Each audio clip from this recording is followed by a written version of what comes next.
Ok. Entonces, bienvenidos pues obviamente al módulo de ergonomía, que hace parte de su módulo pues, más grueso, que es el de medicina del trabajo. ¿Con qué vamos a iniciar? Pues con la contextualización de la ergonomía, porque sé que muchos de pronto la han escuchado, otros no la conocen y otros quizás solamente tienen algún acercamiento frente a lo que es la ergonomía asociado exclusivamente a carga física. Entonces la intención es que a partir del módulo se den cuenta que la ergonomía es mucho más grande y les permite aprender muchas cosas, no solamente desde el análisis de la persona, sino también desde el análisis de la organización y cómo esas interacciones pueden ser elementos positivos o negativos frente a lo que se presenta en las organizaciones. ¿Cuál es el objetivo de la videoclase del día de hoy? Pues desarrollar una puesta en común a partir de los conceptos y conocimientos que se trabajan en el área laboral, con el fin de unificar dichas nociones, permitiendo optimizar su aplicabilidad en el ejercicio profesional cotidiano. ¿Por qué les digo poner una puesta en común? Porque muchas veces el concepto de ergonomía está asociado a riesgo biomecánico o a riesgo o asociado a desórdenes musculoesqueléticos. Entonces, una de las primeras confusiones que se presentan en las organizaciones es decir riesgo ergonómico. La ergonomía no es un riesgo y más adelante les voy a contar por qué no es un riesgo, y por eso los programas no deberían llamarse programas para manejo de riesgo ergonómico, programas de riesgo ergonómico, sino deberían llamarse programas para desórdenes musculoesqueléticos o programas para riesgo biomecánico realmente. Por eso les hablo de que poner una puesta en común, unificar dichas nociones, y el día de hoy vamos a aprender cómo llevar la ergonomía a una aplicabilidad, que es lo que ustedes van a tener que desarrollar en el ejercicio que van a tener que entregar. Estos van a ser como el temario general. Vamos a hablar sobre algunas definiciones, una reseña histórica y evolución de lo que es la ergonomía. Vamos a abordar la legislación y normativa vigente, los objetivos de la ergonomía y criterios fundamentales y campos de acción. Vamos a ver ahí los dominios de la ergonomía y las otras líneas de trabajo o de abordajes de la ergonomía. Vamos a hablar también de la clasificación de disciplinas afines que le aportan a la ergonomía y que trabajan de manera conjunta. Y vamos a hablar sobre factores o condiciones de riesgo osteomuscular, ¿sí?, que es uno de los énfasis en la ergonomía, pero no es el único. Entonces, en ese sentido, antes de arrancar con el tema conceptual, me gustaría que ustedes me contaran, una o dos o tres personitas, sobre qué les gustaría aprender en términos de lo que ya les mostré, que es la intencionalidad del objetivo del curso.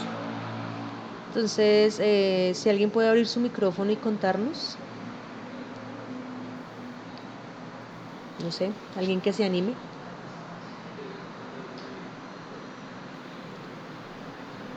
Si no se animan por el audio, pues entonces se puede hacer una participación en el chat. Entonces no sé si alguno quiera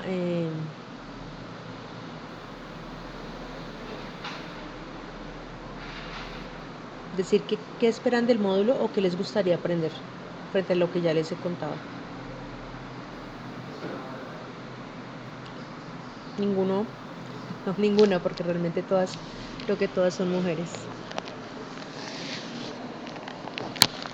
Qué chévere, Derly, pero ¿cuál es la que más te llama la atención o de la cual quisieras como que se pudiese abordar a nivel del módulo?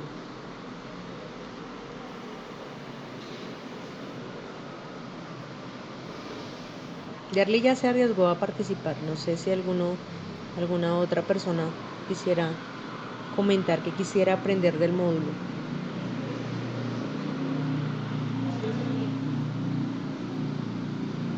A ver, Derly nos está comentando que quisiera saber qué profundidad se le va a dar al módulo. Ah, ok. Vamos a empezar del nivel básico, o sea, el tema conceptual, pero la idea es lograr la aplicabilidad de los dominios de la ergonomía en los ejercicios que ustedes van avanzando. Entonces, comprender sobre qué es la ergonomía para que todos, ya cuando estemos en el ejercicio profesional, sepamos que si bien no todos somos ergónomos, ¿cierto?, sabemos que tenemos que administrar, contratar e involucrar a las personas que tienen, según su formación de base, le van a aportar a las actividades que estamos implementando en nuestras organizaciones. Sandra nos comenta que la parte de la relación que tiene la ergonomía en el campo de la seguridad y salud en el trabajo. Claro que sí, Sandra.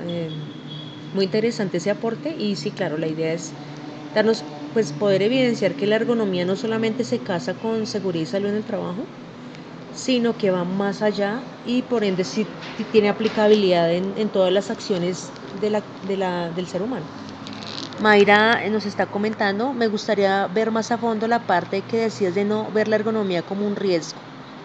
Como ingeniera yo lo veo así. Ok, Mayra. Sí, lo vamos a ver porque se van a dar cuenta, por ejemplo, en los ejemplos que les voy a poner más adelante en un análisis práctico sobre, por ejemplo, la importancia de saber qué come nuestro trabajador, cuántas horas de sueño tiene, eh, saber, por ejemplo, sobre la exigencia del trabajo, desde la exigencia física. Esos son elementos que son necesarios porque más que verlos como un riesgo, es que si yo tengo un casino, en mi organización hay un casino, sí, un casino donde les proveo alimentos a mis trabajadores, es importante contratar a un nutricionista que haga una minuta de alimentación para que los nutra adecuadamente frente a la exigencia del trabajo. Por ejemplo, los casinos se ven mucho en el tema de obras civiles, las construcciones, entonces donde hay las constructoras donde se están llevando a cabo estos proyectos, generalmente siempre hay casino. Y muchas de ellas como un plus les proveen algunos de los alimentos. No me están escuchando, por favor, cuando no me escuchen, ¿ya me escuchas, Sandra? Que si no me escuchan, por favor, háganmelo saber. Sí, listo, ok, entonces ya me acerqué un poquito más el micrófono. Entonces, cuando en nuestras organizaciones, por ejemplo, tenemos un casino, ¿cierto? Lo que les contaba, es importante saber que el casino, qué tipo de alimentación nos va a dar o nos va a proveer el casino, ya que muchas veces lo que hacemos es llenar a nuestro trabajador, pero no alimentarlo, o sea, no nutrirlo, no alimentarlo de manera adecuada. Entonces, muchas veces los casinos, como no tienen asesoría de expertos en alimentación, lo que hacen es dar papa, arroz, pasta, yuca, plátano. La porción de la proteína a veces no es el tamaño de la mano, ¿cierto? Lo cual termina que si es una persona que tiene una exigencia física como es un auxiliar de obra, él requeriría una buena porción de proteína, más que llenarlo, es alimentarlos. Entonces a veces por eso también en nuestras organizaciones vemos personas con sobrepeso o con obesidad que se vuelve un factor de riesgo. Hay enfermedades asociadas al sobrepeso o a la obesidad. ¿Y precisamente por qué? Porque en las organizaciones la alimentación al interior de las organizaciones no es saludable. Entonces, es un poco lo que Mayra me preguntaba, que es como un ejemplo a grosso modo inicial, pero la intención es que ustedes puedan comprender que realmente la ergonomía es una ciencia que permite un análisis global de las organizaciones. Entre ese análisis, pues incluye obviamente la identificación de riesgos, pero no solamente eso, también las estrategias que me permiten prevenir todo lo que yo puedo hacer previo para que la gente no se me accidente, para que la gente no se me enferme, para que yo fomente la seguridad y salud en el trabajo realmente. Entonces, eso es lo que vamos a ver más adelante. Entonces, ya les comenté cuáles son los conceptos, estos son los conceptos que vamos a revisar. Vamos a empezar por el concepto de salud que tiene la Organización Mundial de la Salud. La define como el completo bienestar físico, mental y social del individuo y no solo la ausencia de enfermedad. ¿Por qué es importante el concepto? Porque nosotros estamos hablando de salud, de seguridad y salud en el trabajo, ¿cierto? Es decir, que tenemos que tener claro cuál es el concepto de salud. ¿Por qué? Porque nuestras estrategias al interior de las organizaciones deben estar enfocadas a generar bienestar físico, mental y social. Y no solamente desde el tema del manejo del riesgo, para evitar la accidentalidad o la enfermedad, para disminuir el impacto de los riesgos allí asociados, ¿cierto? No debería ser solamente, ese no debería ser solamente nuestro fin, sino generar el bienestar físico, mental y social del individuo. Y no solo centrarnos en la ausencia de la enfermedad, porque estamos hablando del concepto de salud o porque arrancamos con él, porque recuerden que estamos parados en qué, en seguridad y salud en el trabajo. Entonces, cuando estamos parados en seguridad y salud en el trabajo, es importante que tengamos claro no solamente el concepto de lo que hace referencia a seguridad, sino también el concepto de salud y cómo en nuestras matrices de riesgo, que a pesar de que se llaman matrices de riesgo, están ancladas a generar que un impacto positivo desde lo físico, mental y social del individuo. Entonces, ese es uno de los primeros conceptos que tenemos que tener claro cuando vamos a empezar a hacer análisis en nuestras organizaciones. El segundo de ellos, pues, tiene que ver con el concepto de la ergonomía. Según la Organización Internacional de Ergonomía, el concepto de ergonomía se conforma por tres elementos muy importantes. El primero de ellos, como ustedes ven aquí, es el individuo. El individuo es el centro de esa tríada, se llama la tríada ergonómica, es el centro de ese análisis, pero ese individuo interactúa en un ambiente físico. Ese ambiente físico puede ser una oficina, puede ser un parqueadero, puede ser aquella persona que está haciendo trabajo en alturas. Ahí hay un ambiente físico. Y esa persona interactúa con unos elementos en ese ambiente físico. Es decir, una persona que está haciendo trabajo en alturas, ¿cierto? Va a tener que tener un arnés, los ganchos indicados, ¿cierto? Va a tener que tener las eslavas, que son los elementos que se colocan para el anclaje de esta persona que está haciendo trabajo en alturas. Todos los elementos, los EPPs, los elementos de protección personal o elementos de protección individual, como hoy se les dicen, que hacen parte de ese proceso productivo. Entonces, ¿cuál es la tríada ergonómica? La tríada ergonómica es el análisis que se hace frente a un individuo ejecutando una actividad productiva o una actividad humana en un ambiente físico, es decir, en un contexto, en un espacio, y que tiene una interacción con unos elementos. Si ustedes miran esta gráfica, donde están las cuatro personitas, no es lo mismo ser una mujer de 20 años a ser una mujer de 30 años en un espacio de trabajo similar. Las interacciones que yo tengo con los elementos, el diseño de puesto de trabajo, mi experiencia, la antigüedad que lleva en la organización, todo eso modula la actividad y la forma en que yo debo comprender esa actividad productiva y la forma en que esa actividad puede tener un impacto positivo o un impacto negativo en ese individuo, en el ambiente y en los elementos con los que interactúa. Entonces, si ustedes ven aquí hay tres elementos, pero miren que hay unas flechitas y la intención de las flechitas es que nosotros no solamente describimos a esa persona en un puesto de trabajo e interactuando con unos elementos, sino lo que queremos comprender son las interfaces. ¿Qué es una interfaz? Una interfaz son las interacciones que se generan en ese sistema de trabajo. Esto es un sistema de trabajo. Está compuesto por estos tres elementos. Pero adicionalmente a este sistema de trabajo encontramos que esta persona que está ocupando ese puesto de trabajo e interactuando con esos elementos tiene que interactuar con otras personas, ¿cierto? Bien sea con personas que son pares, es decir, que están en la misma línea de producción o en la misma área de trabajo, o personas que están por encima o por debajo de mi línea de producción, en términos de líneas de mando. Entonces, lo que busca el concepto de la ergonomía es precisamente eso, comprender esas interacciones. Entonces, por eso la ergonomía no es un riesgo, sino la ergonomía es una ciencia o una disciplina que me permite comprender esas interacciones en esos sistemas de trabajo para que yo pueda generar estrategias de intervención que optimicen las condiciones de esos sistemas de trabajo. ¿Ok? Eso significa que si yo optimizo estas condiciones de trabajo, llevo que controlo mis factores de riesgo, evito el tema de accidentalidad, evito el tema de enfermedad, ¿cierto? O la llevo a sus mínimas, o la llevo a su mínima expresión. Entonces, esa es la intención de lo que es analizar o tener una mirada desde la ergonomía. Por eso la ergonomía no es un riesgo, sino es una forma de comprender o analizar un sistema de trabajo. Aquí hay otro elemento muy importante y es que la ergonomía se compone por tres dominios gruesos. Si alguno de ustedes quiere ampliar la información sobre los dominios y leer un poquito más, pueden ingresar a la página de la Organización Internacional de Ergonomía. Ahí van a encontrar un poco más de información, incluso artículos anclados precisamente a la explicación o descripción de cada uno de los dominios. Entonces, la ergonomía se compone por tres dominios, uno de ellos es la ergonomía física, la otra la cognitiva y finalmente la ergonomía organizacional. Aquí hace referencia a la ergonomía cognitiva, la ergonomía física, está correlacionada con el análisis que se hace de ese individuo en ese puesto de trabajo en términos de qué, características antropométricas, características biomecánicas y características fisiológicas de la persona que desempeña la actividad. Es decir, que la ergonomía física lo que busca es comprender a ese individuo desde el componente físico en la ejecución de la tarea. Entonces, les pongo un ejemplo para clarificarlo un poquito más. Entonces, la ergonomía física lo que busca es comprender si este puesto de trabajo tiene ciertas dimensiones, ¿cierto?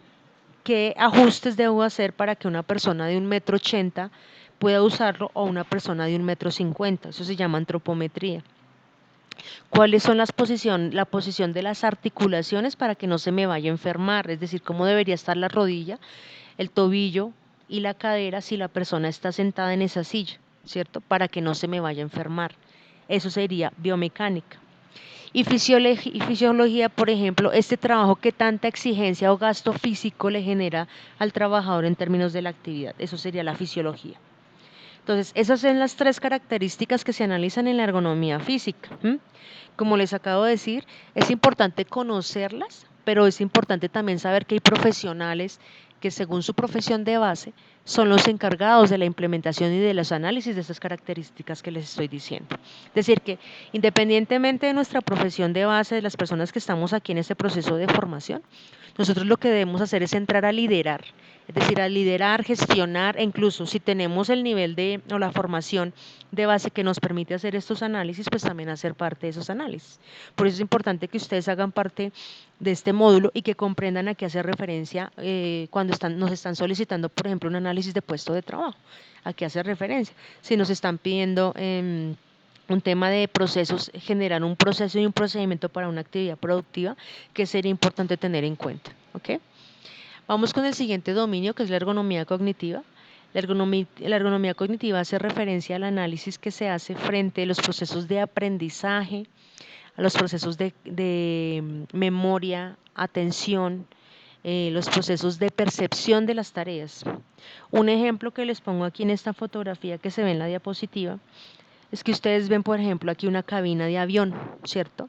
No es lo mismo y no se requiere el mismo nivel de formación y de experticia en una persona que está piloteando un avión a una persona que está manejando un carro, una moto o una bicicleta. Para eso se necesitan características cognitivas diferentes, ¿cierto? Es decir, y se tienen en cuenta procesos diferentes.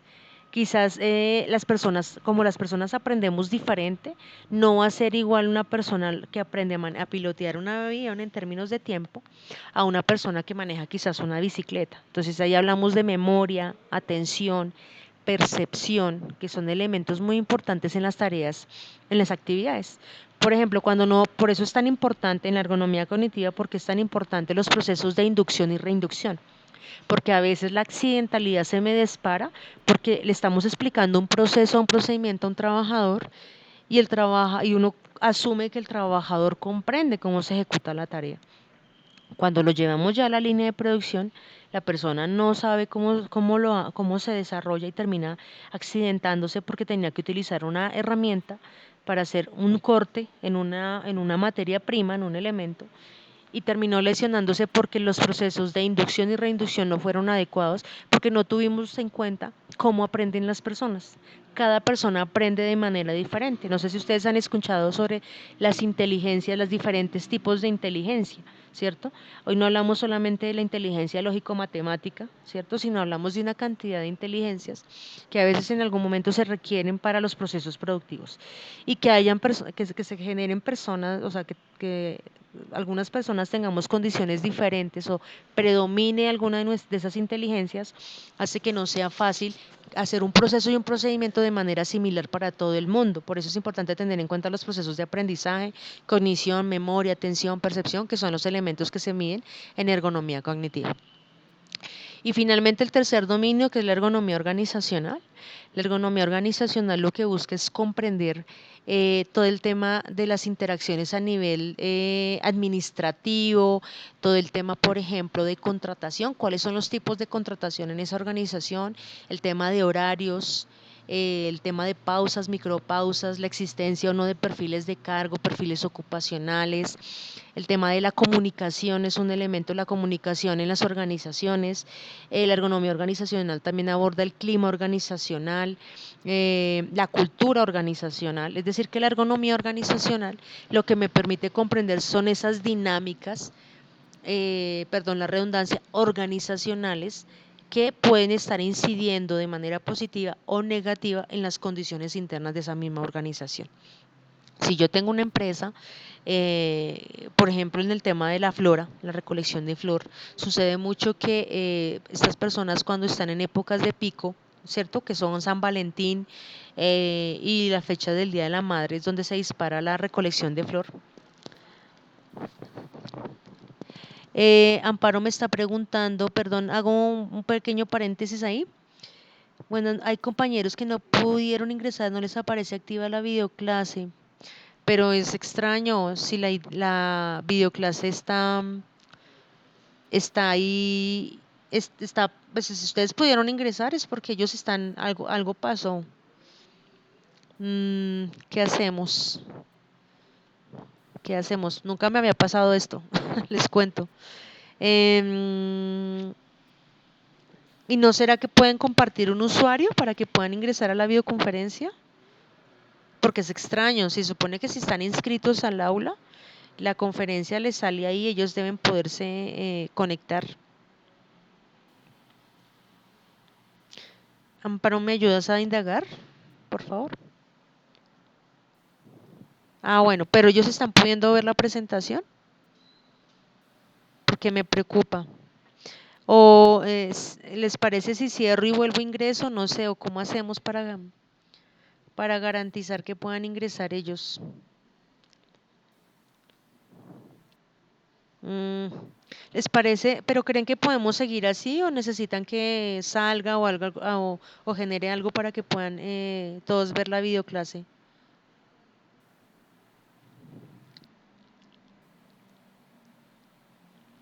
Listo, entonces sigo. ¿Les parece si sigo?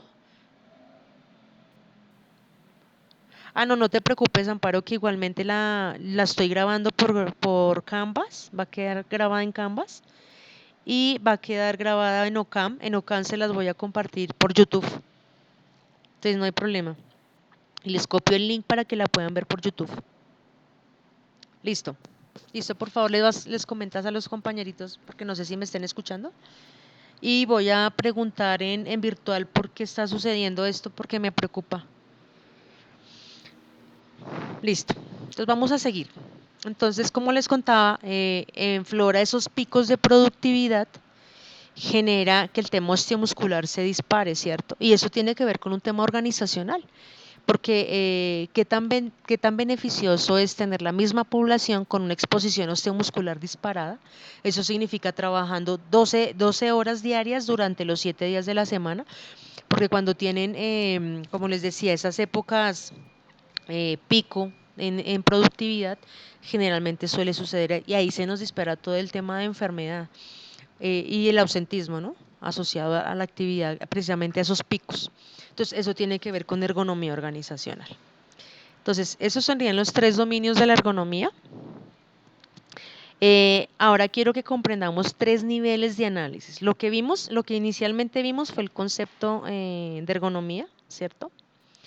Luego vimos el concepto o sea, vimos la ergonomía, vimos los 3 dominios de la ergonomía y ahora vamos a ver los 3 niveles de análisis de la ergonomía. ¿Ok?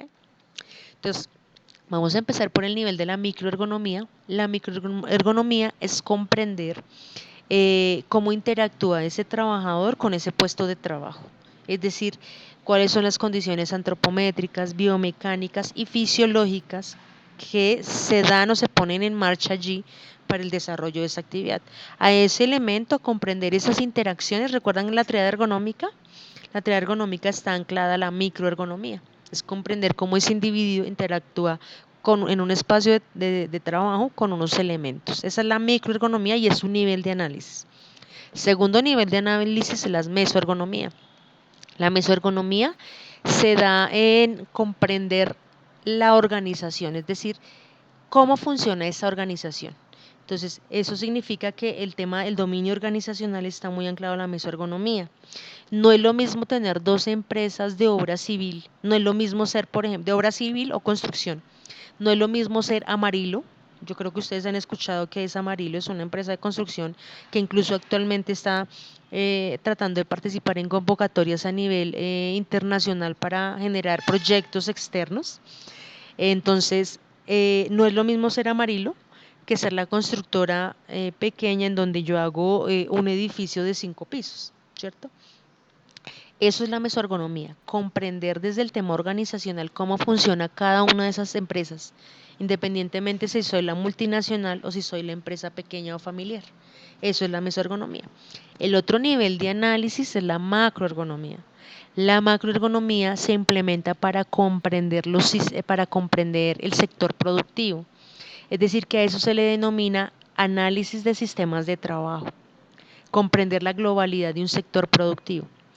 Llevándolo un poquito más a un ejemplo, por ejemplo, tenemos muy claro que el sector de obras civiles o de construcción tiene generalmente la población que la contratan por proyecto, ¿cierto? Ellos tienen una alta rotación, ese sector tiene una alta rotación en población, precisamente por las condiciones en las que se desarrolla la actividad. Es una tarea que dependiendo del nivel, van a encontrar todos los niveles de formación, desde el nivel de auxiliar de obra, que es una persona que no tiene incluso formación académica de ningún tipo, y tenemos obviamente las personas que están en áreas mucho más con exigencia de conocimiento mucho más alta, el ingeniero, las personas del área administrativa. Es decir, que tenemos un sector con una alta variabilidad de personas con formación, con conocimientos. Ese también es un sector en donde el predominio es masculino, el tema de contrataciones hay un predominio masculino. Cuando queremos caracterizar quiénes son la población que hace parte de que son los auxiliares de obra, generalmente son chicos de 18 años jóvenes, de 18 a 26 años jóvenes. Algunos de ellos están metidos en este sector mientras logran tomar experiencia laboral. También mientras se forman, muchos de ellos en algunas ocasiones buscan estudiar en los espacios que tienen para poder lograr salir del sector. Por eso hay una alta variabilidad de la población, hay alta rotación de la población. Todo esto que les cuento hace parte del sector de obras civiles. Y cuando yo comprendo la macroergonomía, yo puedo identificar qué estrategias debo implementar en el sector. Precisamente si yo lo que quiero atacar es esa alta rotación, porque resulta que esa alta rotación significa que yo tengo que estar haciendo procesos de inducción todo el tiempo. Y esos procesos de inducción en términos de tiempo, en términos de recurso humano, económico también, me afecta desde mi presupuesto. Entonces, ¿qué estrategias yo debería implementar para que mi empresa o mi organización no tenga una alta rotación? Que yo garantice que esa formación que estoy dando, ese conocimiento que le estoy dando al trabajador, no se lo lleve, sino que realmente se retribuya a la organización. Entonces, si yo comprendo el sector productivo en el que se mueve mi organización y cómo funciona, yo puedo perfectamente generar estrategias de intervención que me garanticen disminuir ese impacto, ¿no? Y que sean elementos más bien positivos en mi organización. Espero que en este momento se estén dando cuenta que la ergonomía no se centra solamente en postura, que es lo que uno generalmente siempre comprende. La ergonomía me permite comprender precisamente los tres dominios: ergonomía física, cognitiva y organizacional, desde los diferentes niveles que les estoy contando. Por eso en la parte de abajo de la diapositiva ustedes van a encontrar que la microergonomía se centra precisamente en el análisis de puesto de trabajo y la macroergonomía en el análisis de sistema de trabajo. Es decir, el comprender el sector productivo frente a cómo se mueve ese sistema de trabajo. ¿Okay? Bueno, aquí tienen una de las primeras tareas en el ejercicio que van a tener que entregar. Es una de las primeras tareas que ahorita revisaré si ya está habilitada, miraré las fechas para dejárselas habilitada, que van a tener que hacer en su primera tarea. Van a tener que primero responder estas dos preguntas, que se las voy a leer textuales. En la diapositiva ustedes están viendo una cabina de avión, más pues la ejecución de la tarea que es pilotear un avión. Entonces, desde lo que ya hemos visto, quiero que respondan esas dos preguntas en su ejercicio. ¿De qué modo afectaría la seguridad de vuelo un diseño ergonómicamente inapropiado de la cabina de mandos o la presentación inadecuada de datos de vuelo? Si se dieron cuenta, la cabina de avión tiene mucha información. Tiene comandos a nivel superior, ¿cierto? También a nivel inferior e incluso a nivel lateral. Es decir, que el piloto tiene que tener, ahí se está poniendo en claro todos los dominios de la ergonomía, ¿cierto? Quiero que analicen el dominio de la ergonomía física, la ergonomía cognitiva, en términos de ese puesto de trabajo y cómo esas características, por ejemplo, que eso se llaman display. Buenas noches, Claudia. El display es donde el display es ese elemento que nos da información. Entonces ustedes van a encontrar en una cabina de vuelo muchos elementos que dan información, es decir, diferentes displays. Esos displays dan información. Si hay una mala ubicación, por ejemplo, de un display que me está dando información sobre la altura ideal del avión, ¿cierto? Para evitar que nos choquemos. Si el piloto no logra tener una buena línea visual frente a ese elemento, perfectamente puede ocurrir un accidente. Entonces, la primera pregunta es que tengan en cuenta esa información. ¿Qué significaría que una cabina de mandos no tenga una buena disposición de los elementos? Y la segunda, ¿cómo afectaría el éxito de una operación aérea la falta de cooperación entre los tripulantes, la falta de liderazgo y de trabajo en equipo? Eso tiene que ver con ergonomía organizacional.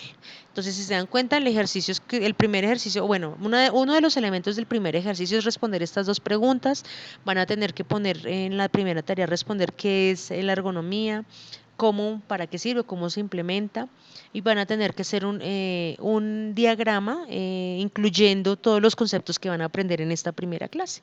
Además de eso, responder estas dos preguntas que están allí.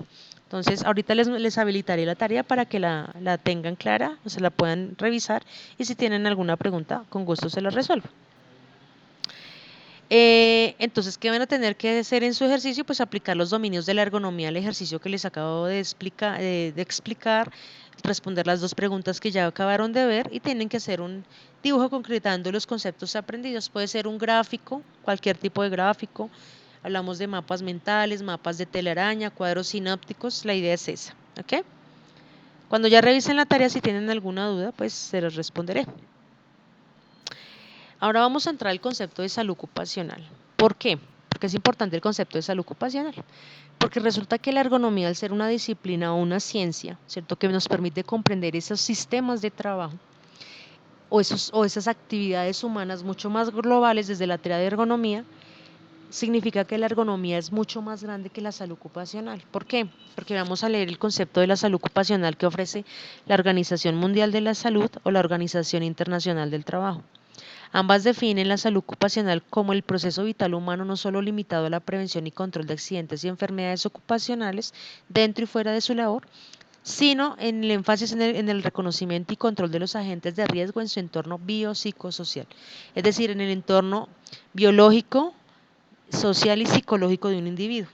Entonces, si ustedes se dan cuenta, el concepto se centra en que es importante la prevención y control de accidentes y enfermedades, pero también en el control e identificación de agentes de riesgo. Cuando lo comparamos con el concepto de ergonomía, la ergonomía nos permite comprender todo el sistema de trabajo, no solamente enfermedad, accidentalidad y riesgo. Por eso, lamentablemente, pues yo todavía no comprendo por qué en Colombia la ergonomía está dentro de la salud ocupacional, cuando a nivel mundial, incluso Francia, que es allí es el origen de la ergonomía, dice que la ergonomía, como es una disciplina, una ciencia, es mucho más grande y la salud ocupacional es un elemento dentro de la ergonomía. ¿Por qué? Porque tiene que ver con la actividad productiva del ser humano, ¿cierto? Que es la salud ocupacional o la salud asociada a la ocupación. Entonces, esa es la diferencia entre lo que es la ergonomía y la salud ocupacional, ¿ok?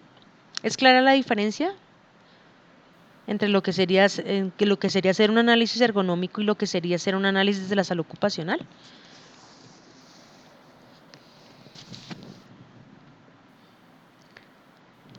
Listo. Sandra me dice que sí. Ok. Claro que sí, Claudia. Yadira me dice que no. Lila me dice que sí. Yes. Listo. Entonces, voy a repetir la diferencia entre lo que es la ergonomía y el concepto de salud ocupacional. Entonces, la ergonomía, como es una ciencia o disciplina que nos permite comprender esa tríada ergonómica, ¿recuerdan que la vimos? La salud ocupacional, por el contrario, y si se dan cuenta que les digo comprender, me devuelvo a al concepto de ergonomía. Entonces, si la ergonomía lo que busca es comprender los sistemas de trabajo, es decir, al individuo en un ambiente físico y este individuo interactuando con unos elementos en ese sistema de trabajo o en ese puesto de trabajo y teniendo una interacción con otros individuos. Buenas noches, Caterine. Entonces, lo que busca realmente la ergonomía es comprender, no identificar solamente enfermedades, accidentes o riesgos como si lo hace la salud ocupacional. Lo que busca es comprender cómo se ejecuta la tarea, ¿Cuáles son los elementos positivos de la ejecución de esa tarea? ¿Cuáles son los elementos negativos o que pueden ser contraproducentes en la ejecución de la tarea? Y la ergonomía nos permite generar estrategias para potencializar lo positivo y obviamente atacar o contrarrestar lo negativo. Por el contrario, la salud ocupacional lo que busca es precisamente identificar accidente, todo el tema de accidentalidad, enfermedad y factores de riesgo asociados a eso, ¿no? Entonces, la diferencia entre la ergonomía y la salud ocupacional es el análisis que se hace. La ergonomía es mucho más global porque busca comprender el sistema de trabajo, toda la actividad productiva, no solo buscando lo negativo, no solamente buscando enfermedad, accidentalidad, no, sino mucho más grande. En cambio, la salud ocupacional tiene elementos de énfasis muy puntuales, que es la prevención y control de accidentes, enfermedades, dentro y fuera de la actividad humana, de la labor, del trabajo, pero también el control de agentes de riesgo, ¿sí? Entonces, esa es la diferencia entre una y la otra. ¿Quedó un poco más claro sobre cuál es el campo de acción de cada uno? Ok, listo. Por acá me dicen que sí. Listo. Ok. Entonces, vamos a hablar sobre qué analiza la ergonomía física. ¿Listo? Estos conceptos que les voy a contar son conceptos que ustedes encuentran en las GATIS, o sea, las guías de atención en salud ocupacional. Las encuentran, van a encontrar la versión antigua del 2009, pero actualmente hay una versión que es del 2015, que es cuando migró el concepto de gatizo a GATIS. Van a encontrar estos conceptos que vamos a ver en la GATIS de desórdenes musculoesqueléticos. Entonces les voy a contar, cuando hablamos de ergonomía física, la ergonomía física en qué se centra, en analizar qué. Entonces la ergonomía física se centra en analizar primero el concepto de postura, que según esta persona que aparece aquí, que incluso está en la GATIS, porque esta definición yo la extraje de la GATIS, dice que se define como la relación de las diferentes partes del cuerpo en equilibrio. Es decir, que hablamos de una adecuada postura o de una buena postura o de una postura cuando la persona está en una buena relación en equilibrio. Si ustedes miran las foticos que están al lado derecho, la persona que está con la pierna así no tiene una buena postura, es decir, que está en desequilibrio. Por ende, su postura no es la adecuada. Debería tener una buena higiene postural, una buena posición al estar sentada. Entonces, ¿qué es lo que analiza la ergonomía física? Pues comprende el tema de posturas asociadas a los puestos de trabajo de la persona que ejecuta la tarea, ¿cierto? Entonces, cuando a nosotros nos piden o nos entregan un análisis de puesto de trabajo, deben describirse estas posturas. ¿Cuáles son? Las posturas mantenidas. Una postura mantenida es aquella que dura, este concepto, les voy a contar los conceptos, pero si usted quiere poderlo revisar con mayor detenimiento, lo va a encontrar en las GATIS. Entonces, la postura mantenida es aquella postura que es biomecánicamente correcta. ¿Qué significa biomecánicamente correcta? Que todas las articulaciones están en una adecuada posición. Es decir, que esta grafiquita que les estoy señalando no es biomecánicamente correcto, eso es incorrecto. Biomecánicamente correcto puede ser esta postura, aunque hay que revisar la rodilla, ¿no? Pero podría ser esta postura, o la persona que está en la silla de ruedas y la otra persona que está de pie, será una postura biomecánicamente correcta. Entonces, ¿qué es la postura mantenida? De nuevo, agregándole algo más que me faltó. Entonces, la postura mantenida es aquella postura que dura 2 horas o más sin posibilidad de cambio y que es biomecánicamente correcta. Se la repito de nuevo. Entonces, la postura mantenida, ¿qué es? Es aquella que dura 2 horas o más sin posibilidad de cambio. Pero debe ser, ¿qué? Biomecánicamente correcta. Cuando la persona no tiene una buena postura, no se considera, a pesar de que cumple el tiempo, no se considera una postura mantenida. Hablamos de posturas prolongadas. Entonces, la postura prolongada es aquella postura principal en la actividad de trabajo que corresponde al 75% de la jornada de trabajo. Es decir, que en un turno de 8 horas, la persona adopta esa postura en algún momento 6 horas. Entonces, un ejemplo más claro. Bueno, les repito de nuevo el concepto. Entonces, la postura prolongada es aquella postura que es principal en la jornada de trabajo, o sea, principal, no secundaria, sino principal, que corresponde al 75% de la jornada de trabajo. ¿Eso qué significa? Que en un turno de 8 horas, esta persona adopta esta postura 6 horas. Un ejemplo para que ya quede un poco más claro, la secretaria, ¿cierto? Nuestras secretarias, generalmente su postura principal es estar sentadas, es decir, en posición sedente. ¿Cuáles serían sus posturas secundarias? pues el estar de pie, pues cuando van al archivo, y caminar cuando tienen que ir a recoger algo. Es decir, que para que podamos decir cuál es la postura prolongada de la secretaria es porque ella dura 6 horas en esa posición, independientemente si es continuo o no continuo. ¿Ok? Y tampoco analiza si es biomecánicamente correcta o no lo es, sino que sea la principal y que dure el 75% de la jornada de trabajo. Hablamos del concepto de posturas forzadas. Entonces, las posturas forzadas son aquellas posturas que son biomecánicamente incorrectas, es decir, lo contrario a las mantenidas, y que en términos de tiempo duran 10 minutos, mínimo 10 minutos continuos, sin cambio. Vuelvo y repito el concepto de postura forzada. La postura forzada es aquella que es biomecánicamente incorrecta y que dura mínimo 10 minutos de manera continua. ¿Cuáles son las posturas forzadas en la actividad laboral que no son adecuadas? Por ejemplo, los latoneros, las personas que trabajan pintando, haciendo ajustes en carros, ellos trabajan en cunclilla. La cunclilla es una de las posturas que se considera que es biomecánicamente incorrecta y que es una postura forzada. ¿Qué otra actividad o qué otra postura que se adopta se considera también postura forzada? Trabajar de rodillas. Los mineros generalmente para poder extraer el metal o el elemento que extraen en la mina, generalmente lo hacen de rodillas. Ellos ingresan de cuclillas o ingresan con el tronco doblado y luego trabajan en la pared y donde están trabajando en la pared se arrodillan o se cuclillan. Esas también se consideran posturas forzadas. Hablamos ahora de las posturas antigravitacionales.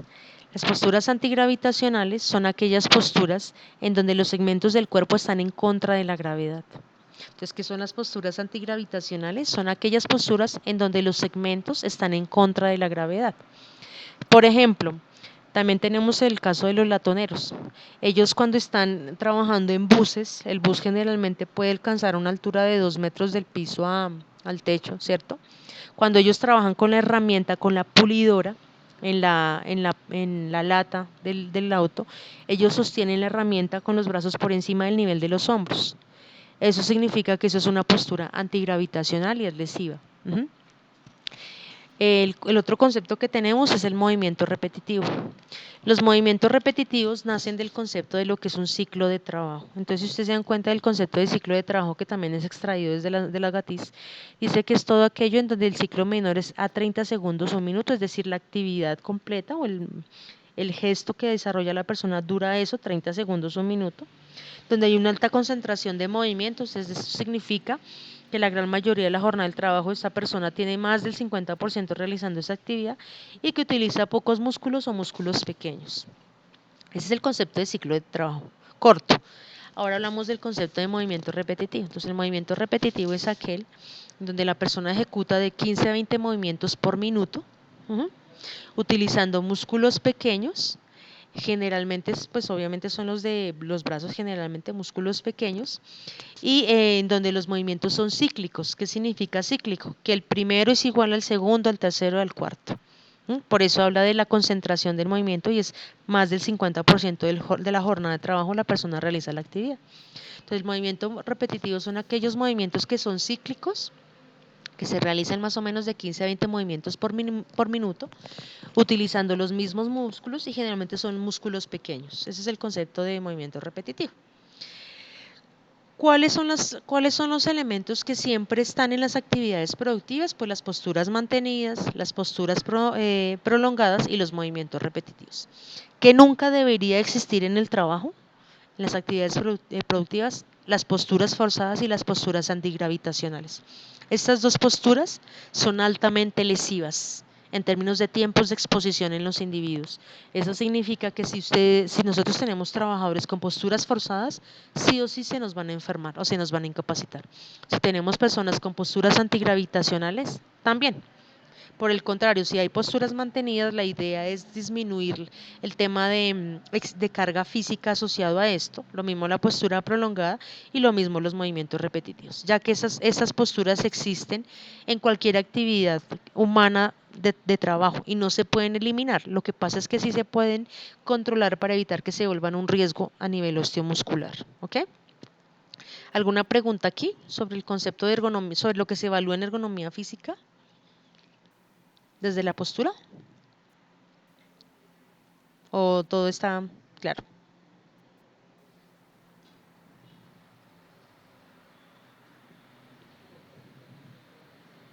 Mis queridos estudiosos.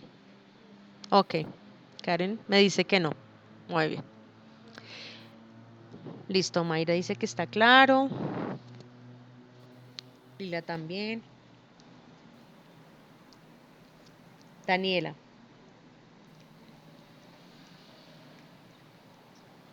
Mira que esa pregunta ya me la han hecho y para mí no hay diferencia entre movimientos repetitivos y repetidos, porque al final el soporte, si nosotros bueno, entonces Daniela, no creo que todos estamos leyendo lo que está escribiendo Daniela. Esa pregunta a mí me la han hecho también en otros momentos y yo no comprendo cuál es la diferencia o por qué por qué se consideran como diferentes. Realmente si se fundamenta en lo que es un ciclo de trabajo, realmente ambos conceptos son iguales, porque se fundamentan en lo que es un ciclo de trabajo. Entonces, al ser ciclo de trabajo, se consideraría como un movimiento repetitivo. No sé si tú, Daniel, has encontrado algún concepto diferente o porque hay alguna diferencia. Yo realmente, las veces que me lo han preguntado, yo siempre he dicho que para mí, desde lo que yo o conozco, de la experticia que he tenido, para mí son lo mismo. Entonces no sé cuál podría ser la diferencia, Daniela. No sé si tú tengas algún concepto que nos pudieses aclarar aquí o en qué momento has encontrado que hay diferencia.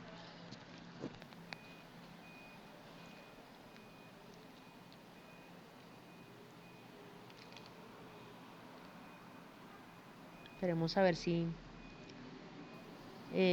señora,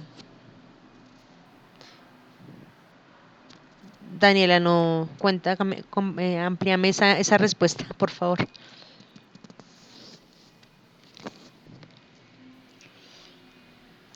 Vamos a ver si Daniela nos contesta o me cuenta.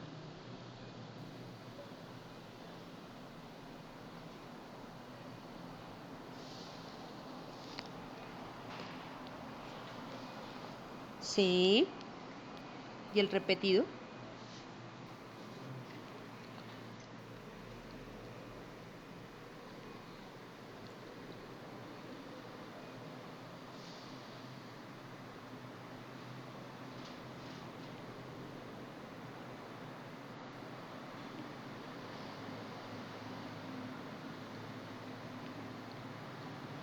Mm, pero mira que igualmente, o sea, si tú no me lo dices así, yo también creería que son similares, porque igualmente siempre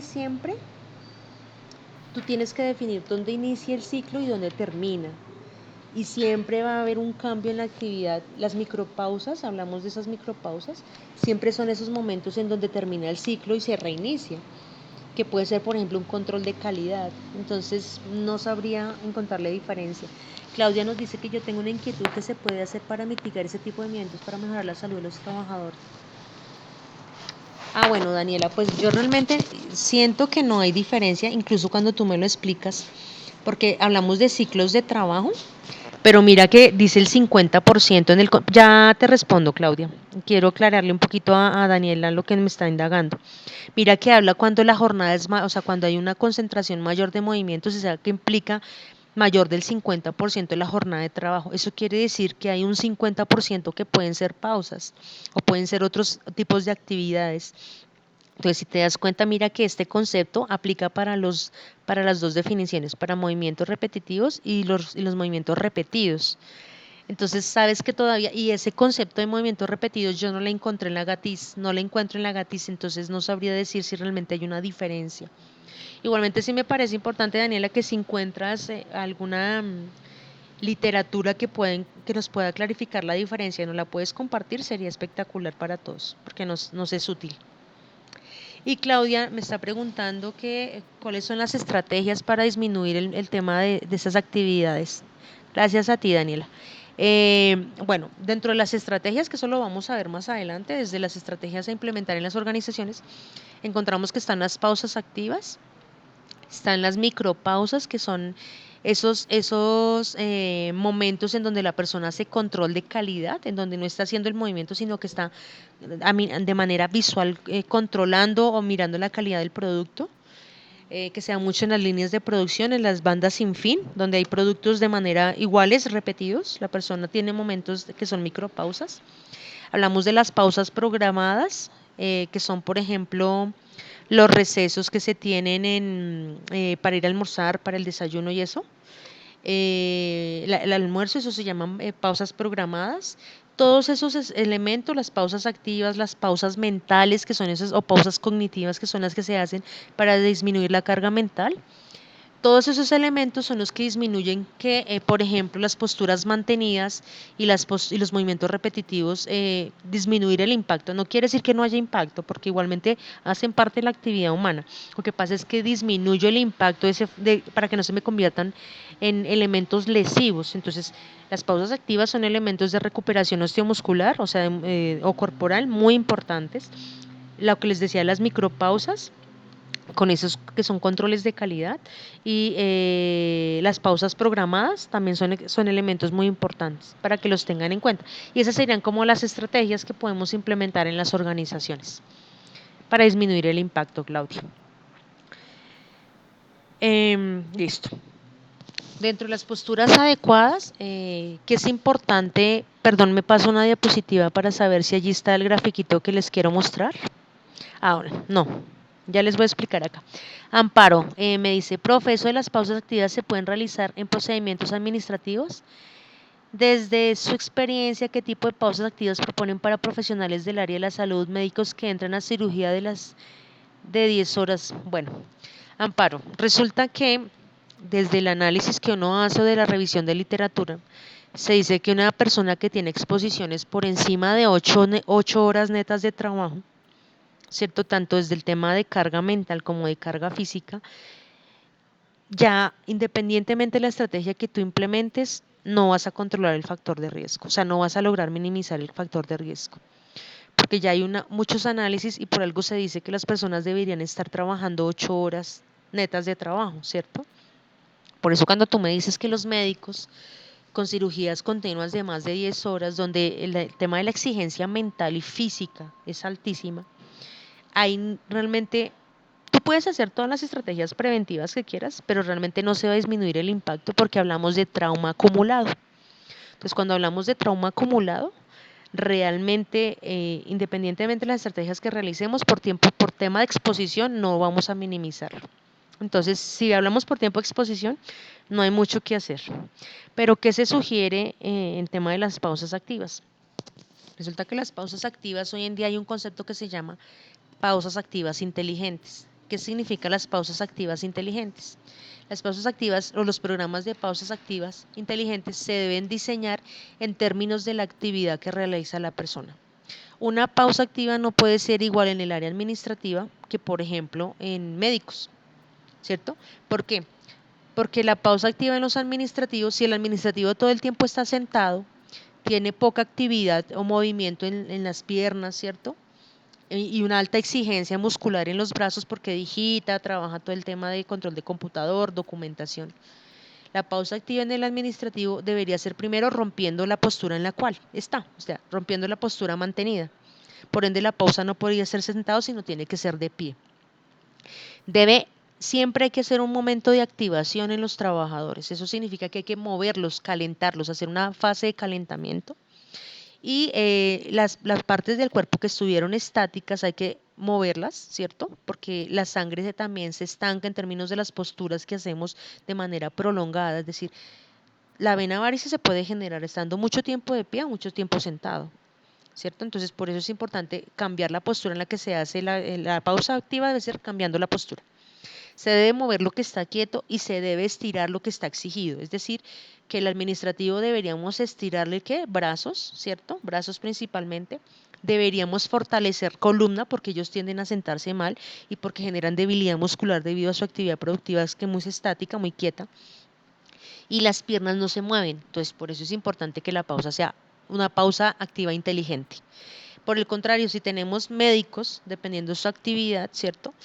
Si el médico está en control, está en atención al usuario, pues obviamente es muy parecido al administrativo.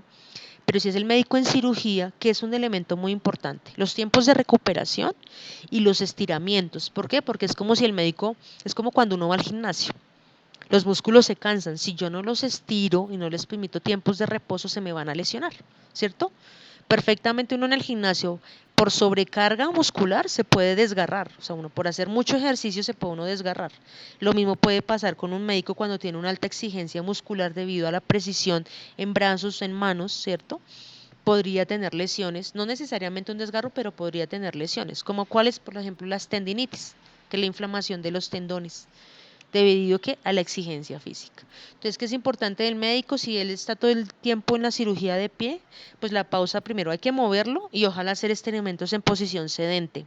Se pueden hacer, o sentados, ¿sí? Pero siempre hay que moverlos, ¿no? Porque la sangre, por el tema de la circulación, eso es importante moverlos.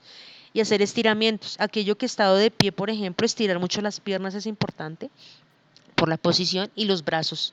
Y trabajar el tema de fortalecimiento. Fortalecimiento en piernas y fortalecimiento en el tronco, en la columna. Eso es un elemento muy importante. Y mucho estiramiento en miembros superiores. Eso se llaman programas de pausas activas inteligentes ancladas a lo que la persona realiza.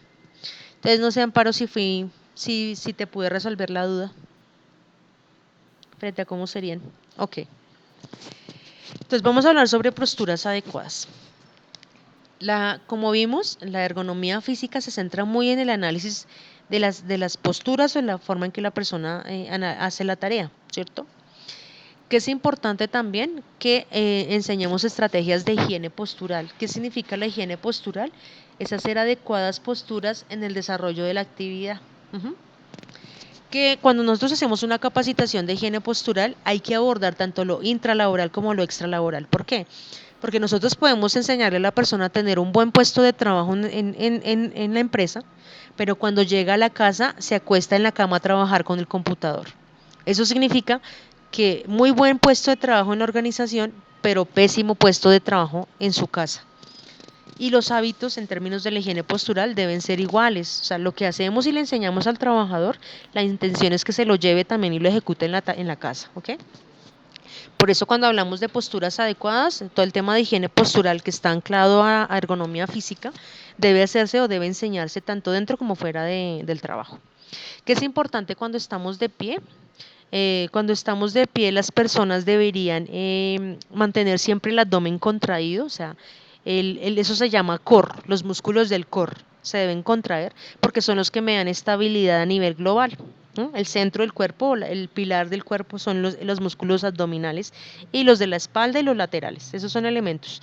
También los glúteos, esos son músculos y de la cadera y los de la parte de adelante de la pierna, los que me permiten llevar la pierna hacia arriba, es decir, los flexores de cadera, son músculos muy importantes para mantener la estabilidad del tronco y para lograr estabilidad a nivel global, es decir, en todo el cuerpo. Por eso cuando la persona está de pie, la persona debería mantener el abdomen contraído y mantener el abdomen contraído y mantener una ligera dobladas las rodillas un poquito. ¿Por qué? Porque eso me permite proteger la articulación de la rodilla. ¿Ok? Entonces, cuando hablamos de higiene postural, eso es lo importante en términos de capacitación de la higiene postural. ¿Cuál es el elemento importante cuando la persona está sentada? Cuando una persona está sentada, debería tener la espalda completamente apoyada en el espaldar, ¿cierto? Por eso hablamos de sillas ergonómicas. Debería tener las caderas, las rodillas y los tobillos a 90 grados, es decir, en ángulo recto. Y el abdomen contraído, también lo mismo, los músculos del tronco son importantes para mantener una muy buena postura. Si usted en este momento está sentadito, que espero lo esté, espero no esté viendo la videoconferencia acostado, porque estamos hablando de higiene postural, ¿cierto? Espero la esté viendo en posición sedente, o sea, sentadito frente a su computador. mire si su abdomen está contraído. Si no, contráigalo.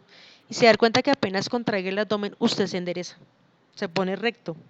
¿Por qué? Porque son músculos muy importantes para la higiene postural. ¿Ok? ¿Qué es importante cuando estamos acostados? Cuando estamos acostados es importante enseñarle a las personas que la mejor postura para dormir es de lado. Las peores posturas para dormir son boca arriba, boca abajo. ¿Por qué? Porque tienen afectaciones a nivel de la columna. Hay personas que lamentablemente ya están acostumbradas a dormir boca abajo, pero eso tiene implicaciones a nivel de la columna. ¿Qué se les enseña en higiene postural? A colocar una almohada gruesita a nivel del ombligo cuando están acostados boca abajo. Eso evita que hayan lesiones en columna por el tema de la espalda baja, ¿sí? Que es allí donde generalmente se presenta la sintomatología. Cuando estamos durmiendo de lado es importante, ojalá pudiésemos dormir con una almohada entre las rodillas y con almohada en la cabeza. La almohada no debe ser tan alta que haga que la cabeza se nos vaya para un lado, ni tan baja como si se pegara hacia el colchón. Eso significa que debemos tener una almohada que nos permita mantener alineada la cabeza con el tronco, como si estuviésemos de pie. Por eso es importante la almohada. Y cuando dormimos boca arriba, debería haber almohada en la cabeza, pero no una almohada que haga que la cabeza se nos pegue el pecho, sino que esté alineada también como si estuviéramos de pie, y una almohada debajo de las rodillas. ¿Ok?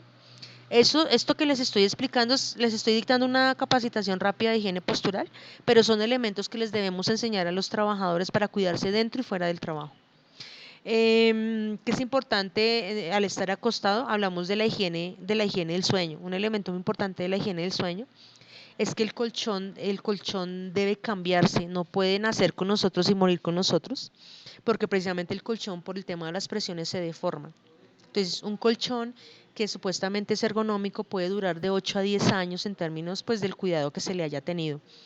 ¿Cuáles son los cuidados del colchón? Pues que el colchón debe estarse girando por lo menos cada 2 meses, lo que está abajo debe pasar arriba y lo que está en la cabeza debe pasar a los pies.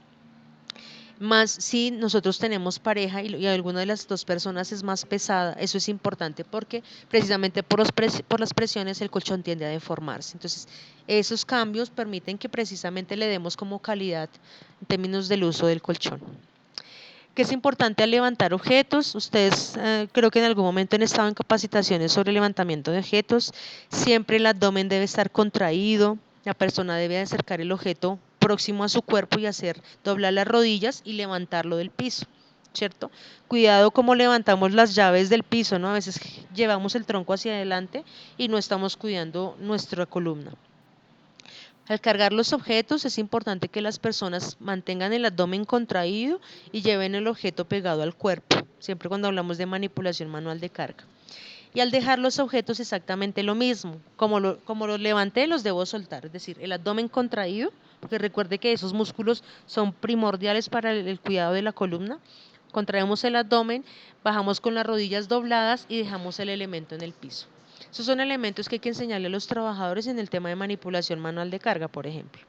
Y eso tiene que ver con higiene postural y con posturas adecuadas dentro y fuera del entorno de trabajo. Ya hablando sobre el tema de manipulación manual de carga, la manipulación manual de carga se analiza desde la ergonomía física, desde el dominio de la ergonomía física. Estos conceptos que ustedes, Claudia me está preguntando, ¿qué funcional es que una persona utilice cinturón ancho en el momento de hacer carga? No. Imagínate, Claudia, que en la gatis de dolor lumbar inespecífico, esta gatis que les estoy poniendo de referencia aquí abajo, dice que está completamente contraindicado el cinturón lumbar para levantamiento de carga. Ahí ustedes buscan en la gatis tiene evidencia de por qué es altamente lesivo que una persona use cinturón lumbar. Entonces, ¿cuál es mi recomendación? Por favor, no le den dotaciones, no le den cinturón lumbar como dotación a sus trabajadores, porque eso va en contra de lo que dice la GATIS. Las GATIS, que son guías de atención en salud ocupacional, no son de implementación obligatoria en las organizaciones, pero las GATIS fueron construidas en evidencia científica, haciendo muchas revisiones de literatura frente a lo que hay a nivel laboral, y ahí se encuentra que las personas que usan cinturón lumbar se lesionan. Entonces, Claudia, un cinturón lumbar no, completamente contraindicado. Lo que sí hay que generar es un programa de acondicionamiento físico precisamente para trabajar los músculos de la columna, que son los músculos que realmente me ayudan a mantener una columna estable y a controlar cuando tengo personas que hacen manipulación de carga en mis organizaciones. Entonces, no. Con gusto, Claudia. Entonces, volviendo a los conceptos de manipulación manual de carga, estos conceptos ustedes los van a encontrar en la gatriz de dolor lumbar en específico. Hace el concepto, define qué es carga y qué es carga física de trabajo. Entonces, carga es cualquier objeto animado o inanimado, ¿cierto? Que tenga que peso, una forma, un tamaño y un agarre, ¿cierto? Eso incluye ¿qué? Personas, animales y materiales. ¿Por qué es importante tener en cuenta el concepto de carga? Porque hablamos de manipulación manual de carga. Entonces, cuando hablamos de manipulación manual de carga, estamos diciendo que incluye cuando una persona mueve otras personas, mueve animales o materiales, está haciendo manipulación manual de carga. En Colombia se establece que la manipulación manual de carga es de 3 kilogramos mínimo para que se considere carga y máximo son 25 para hombre y 12.5 para mujeres. Entonces, eso se considera manipulación manual de carga en términos de los pesos. El concepto de carga física de trabajo, entonces, es el conjunto de requerimientos físicos, el que está sometido cualquier persona en su jornada laboral y que se fundamenta en el trabajo muscular estático y dinámico. ¿Qué significa trabajo muscular estático? Por ejemplo, cuando una persona está de pie, está haciendo trabajo muscular estático, está quieta pero utiliza los músculos para mantener esa postura. ¿Y qué significa trabajo muscular dinámico? Pues cuando la persona camina o cuando la persona está haciendo movimientos repetitivos se considera trabajo carga física, trabajo dinámica. ¿Ok? Entonces es importante cuando ustedes les hagan análisis de puesto de trabajo que se defina muy claro si es trabajo muscular estático o dinámico y los tiempos de exposición y también que se asocie al tema de carga, ¿no? Y manipulación manual de carga. Eso es lo que quiero que tengan claro que esto que les estoy contando es lo que se analiza cuando estamos hablando de ergonomía física. ¿Ok? Uno de los dominios de la ergonomía. No es la ergonomía total, es uno de los dominios. Entonces aquí está el concepto de lo que es la manipulación manual de carga. Y por acá me decía, bueno, le estaba respondiéndole un poquito también dándole mayor claridad a Amparo sobre por qué, por ejemplo, el trabajo muscular de por sí, cuando hablo de tiempos de exposición, ya se considera lesivo por aumentar el tiempo de exposición. Entonces, por ejemplo, cuando hablamos de manipulación manual de carga, es importante recordar que se considera que el riesgo es una característica inherente al manejo manual de cargas. Lo mismo la exposición muscular, ¿cierto? El trabajo muscular. Solo será posible atenuarlo corrigiendo, según el caso, peso y condiciones de levantamiento. Entonces, era lo mismo que te decía con los médicos, cuando se sobrepasan el tiempo de exposición, ya no hay ninguna estrategia para corregir eso, o sea, para minimizar el impacto. Lo único es que trabajen los tiempos de exposición ideales con tiempos de recuperación. Lo mismo pasa en la manipulación manual de carga. Estos conceptos ustedes los ven ahí, si alguno quiere ampliar la información que les estoy dando, ahí van a encontrar los referentes. Según la norma técnica colombiana, esta NTC que ustedes ven aquí, se definen 4 conceptos muy importantes de manipulación de carga y cuando nosotros estamos construyendo procesos y procedimientos frente a una actividad como es el transporte manual de carga, hay que considerar qué es el concepto de manipulación manual, el levantamiento manual de carga, el descenso manual de carga y el transporte manual de carga. Cuando nos hacen unos análisis de puestos de trabajo, estos son los conceptos que debemos tener en cuenta y nos debemos fundamentar en ellos para decir que hay manipulación de carga, para poder decir que hay levantamiento, descenso, transporte. ¿Ok? No los leo porque ahí están claros y realmente se define, la palabra es muy claro, ¿no? Lo que significa manipulación, levantamiento, descenso y transporte. Bueno, aquí vamos a encontrar cuáles son los planos ideales de manipulación de carga en términos de los pesos permitidos. Nos vamos a quedar aquí con la tablita del lado izquierdo, que es una tablita que ustedes van a encontrar desde una guía técnica de España, que dicen que cuáles son los pesos ideales para manipular para poder proteger nuestra población. Entonces dicen que a nivel general el peso máximo es de 25 kilogramos. Recuerden que esto es Comunidad Europea, ¿no? Es Europa y tienen quizás otros estándares, pero ellos España ha hecho mucha investigación frente a manipulación de carga, por eso se los estoy mostrando. Colombia, por el contrario, generalmente sus normas técnicas o todo el tema normativo frente a lo que generamos, siempre lo extraemos de ahí, de ellos, porque ellos son los que han avanzado en investigación. Pues encontramos que en la norma, en la guía técnica se dice que para que podamos proteger, si se dan cuenta, el 85% de nuestra población, el máximo peso que se podría levantar en un plano ideal, ya les cuento que es un plano ideal, serían 25 kilogramos. ¿Ok? Pero por el contrario, si yo quisiera proteger al 95% de mi población, es decir, que hay un 5% que no la puedo proteger por características individuales, lo máximo que debería levantarse son 15 kilogramos. Aquí en esta tabla no se hace la diferenciación entre hombre y mujer, a diferencia en Colombia que se dice cuánto es el peso máximo en hombres y en mujeres, ¿ok? Pero se dice que para que usted pueda proteger a toda su población frente a una posible lesión, ¿cierto? Por levantamiento de cargas, usted debería estar permitiendo solamente 15 kilogramos en un plano ideal. Ya les explico qué es un plano ideal.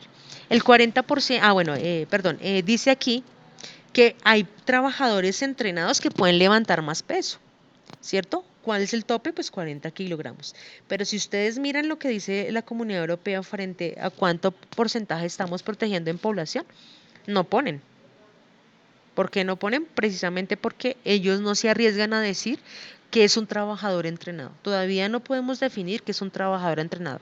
Y un trabajador entrenado no se puede definir como el antiguo, porque no necesariamente el que es antiguo es entrenado. A veces las formas en que ellos manipulan lo que están haciendo es que los predisponen a lesiones. Entonces es una serie de elementos que hay que analizar para saber cuáles podrían manipular 40 kilogramos. Pero si se dan cuenta, la Comunidad Europea no dice cuál es el porcentaje de protección porque precisamente es muy ambiguo el tema del concepto de trabajador entrenado. Ahora, cuando nos vamos a esta gráfica sobre manipulación, planos ideales de manipulación, ustedes van a encontrar que el plano ideal de manipulación de 25 kilogramos, que es el peso máximo en hombres, el peso debería estar entre el nivel del codo y los nudillos. Pero ahora yo les pregunto, cuando tenemos a nuestros coteros o nuestros auxiliares de bodega, ¿los pesos siempre están en estas alturas? No. Entonces miren lo grave del tema. Nuestro empresario dice, pero es que ellos están manipulando 25 kilogramos. Sí, pero no lo están haciendo en planos ideales. Esto es un plano ideal. Es decir, para que pudiesen manipular 25 kilogramos, debería ser en este plano. Ahora si miramos a nuestros auxiliares de obra, ellos, un bulto de cemento viene de más o menos 25, creo que viene unos de 25, Argos que empaca en 25 y las demás cementeras se empacan en 50. Y generalmente un auxiliar de obra literalmente se pone 2 o 3 bultos en el hombro que pesan más de 25 kilogramos. Entonces miren que no están trabajando en planos ideales y son personas que tienen historia laboral, o sea, son personas que van a tener trauma acumulado y que en algún momento de su historia laboral van a tener sintomatología asociada precisamente a la actividad de trabajo. Entonces miren, 25 kilogramos si está en esta altura, pero si el peso ya está distante, ¿cierto? El peso se transforma. Ahora miren, si el peso está en el piso, miren lo máximo que puede manipular, 14. Si está por encima de la cabeza, 13. Si está distante del cuerpo, por ejemplo, distante del cuerpo y encima de la cabeza, 7 kilogramos. Si está distante del cuerpo y en el piso, 8 kilogramos. Entonces, cuando hablamos de plano ideal es este que les estoy señalando, pero la manipulación que hacen los auxiliares de obra o los coteros o las personas en bodega generalmente son diferentes y diversos y siempre manipulan el mismo peso. Entonces, para que lo tengan en cuenta en términos del análisis de lo que sería manipulación en un plano ideal. Ahora bien, se dice que en posición sentada o sedente no se debería manipular carga, pero se hacen unas ciertas consideraciones frente a que se podría manipular carga siempre y cuando no se excedan los 5 kilogramos y esté en este plano, ¿cuál? Entre el hombro y la cadera. Es decir, que si el peso está en el piso, no se debería estar haciendo manipulación de carga. ¿Ok? Entonces, estas son características o condiciones que se deben analizar cuando estamos hablando de procesos o procedimientos para manipulación manual de carga. Según la NIOSH es una organización internacional, principalmente en Estados Unidos, que hace análisis sobre los planos ideales de manipulación. Ellos hablan de características ideales de un levantamiento, ¿cierto? Levantamiento estándar de carga. Ellos dicen que cuando una persona levanta carga no debería tener, la columna no debería ni girarse ni torcerse. Es decir, que debería estar en un plano ideal, lo que les dije. Dice que el levantamiento de cargas debería estar a 25 centímetros, es decir, la máxima distancia entre el borde de la carga, no sé si me están viendo aquí el dibujito, entre el centro de la carga y obviamente la persona, máximo 25 centímetros. Ellos, por el contrario, sugieren que el peso máximo no deberían ser 25, sino deberían ser 23 kilogramos. Esto ellos lo sugieren por análisis que han hecho a nivel biomecánico y antropométrico. Eso tiene soporte. El que quiera revisar un poquito más el soporte puede entrar aquí. Les dejo el referente donde ellos hacen el estudio e incluso van a encontrar informes de la NIOSH que habla sobre el tema. Y finalmente dice que la manipulación manual de carga debería ser un levantamiento ocasional, es decir, no deberíamos tener personas que durante su jornada de trabajo hacen manipulación de carga, porque hablamos de trauma acumulado a pesar de que estén manipulando 23 kilogramos a 25 centímetros del cuerpo y sin hacer esto. Eso ellos dicen que independientemente de eso hay trauma acumulado. Entonces se los dejo para que lo analicen, eso lo expone la NIOSH, que es un ente que tiene buen peso en el tema de investigación en manipulación manual de carga. Todo lo que acabamos de ver tiene que ver con ergonomía física. Entonces quiero que comprendan qué es lo que se involucra cuando hablamos de ergonomía física. Posturas, manipulación manual de carga, planos de trabajo, esos son elementos que se incluyen cuando hablamos de ergonomía física. Ahora, cuando hablamos de ergonomía cognitiva, ¿qué incluimos? Quiero que tengan un poco más claro para darle profundidad. Cuando hablamos de ergonomía cognitiva, hablamos sobre todo el tema de carga de trabajo mental, la toma de decisiones, el desempeño calificado, la interacción humano-computadora, por ejemplo, la confiabilidad humana en la toma de decisiones. Aquí hablamos de carga mental, infracarga o supracarga, es decir, por la exigencia está por debajo de, ¿cierto? Que hace que la persona no esté motivada, cansada, no tenga un buen proceso de interacción en su trabajo. O la supracarga, la exigencia mental o cognitiva está por encima de, que lo que hace que se genere fatiga mental. Hablamos del estrés laboral y la capacitación, que hoy en día se considera que el estrés es un elemento necesario y que hace parte de las actividades humanas. ¿Por qué? Porque el estrés es esa tensión mínima que yo requiero para desarrollar las actividades. Por el contrario, el disestrés es esa carga, supracarga o por encima que me genera lesiones a nivel orgánico. Por ejemplo, tenemos gastroenteritis, problemas de colon, gastritis, cefaleas, dolor de cabeza, problemas musculares asociados a una sobrecarga laboral precisamente por un disestrés. Entonces, eso también lo analiza la ergonomía cognitiva. Hay dos elementos muy importantes asociados a carga mental que lo analiza la ergonomía cognitiva y tiene que ver con la diferencia entre actividad rutinaria y actividad monótona. Entonces, la diferencia entre actividad rutinaria y actividad monótona es que la actividad rutinaria es esta que ustedes ven aquí, por ejemplo, la persona que contesta un call center. La actividad rutinaria se referencia a que inicia en una jornada y cierra en otro momento, pero los tiempos hay una variabilidad en la tarea que no permite que haya una infracarga, es decir, una exigencia por debajo de la que debería tener una actividad para ser motivacional. ¿Ok? Entonces, por ejemplo, el de call center, no siempre la misma actividad, a pesar de que todo el tiempo está contestando llamadas, siempre va a tener diferentes usuarios, unos por queja, otros porque les ayudan les expliquen un proceso, un procedimiento para hacer alguna actividad. Entonces, la persona requiere una exigencia cognitiva permanente, ¿cierto? ¿Por qué? Porque la actividad es rutinaria, pero hay una variabilidad en la tarea, es decir, es rutinaria, pero no significa que sea monótona. Ya les explico qué es monótona. La actividad monótona, por el contrario, es una actividad que tiene un inicio y un cierre, pero siempre se hace lo mismo durante toda la jornada. Eso significa que, por ejemplo, en una banda transportadora, como ustedes ven aquí en este gráfico, la persona está seleccionando fruta y durante las 8 horas de trabajo siempre selecciona la fruta. No hay una variabilidad en la tarea. Eso significa que esta actividad es monótona. Tan monótona es que la persona incluso puede estar pensando en otras cosas y no requiere una exigencia cognitiva tan alta, o sea, como estar pendiente todo el tiempo de la tarea, a diferencia, por ejemplo, del call center, porque se requiere estar dando respuesta a necesidades diferentes de cada individuo que llama, ¿cierto? Entonces, esa es la diferencia entre carga mental sobre actividad rutinaria y actividad monótona. Y son dos elementos que se analizan en ergonomía cognitiva. Y finalmente vamos con ergonomía organizacional. Entonces, la ergonomía organizacional se encarga en analizar todos los temas de comunicación. Aquí hablamos de dos tipos de comunicación. Hablamos de comunicación horizontal y comunicación vertical. Entonces, la vertical tiene que ver con la comunicación con superiores e inferiores y la horizontal con pares. La comunicación está anclada a todo el tema de clima organizacional y también anclado al tema de cultura organizacional. ¿Ok? También analiza el diseño de trabajo, eso significa todo el tema de la estructura de procesos y procedimientos, cómo se ejecuta la tarea, ¿cierto? Como aquí hay un contraste entre la tarea real y la tarea predicha. ¿Qué significa eso? La tarea predicha es aquello que está escrito, que dice que primero hay que pasar por A, luego por B y luego por C. Y la tarea real es como de verdad en la vida, o sea, ya en el área productiva se ejecuta. A veces no pasa por B, va de A a C. ¿Qué es importante en el diseño de trabajo? Que la tarea real debe ser igual a la predicha. Es decir, que lo que está escrito es lo mismo que se ejecuta, porque se supone que por eso existen procesos y procedimientos.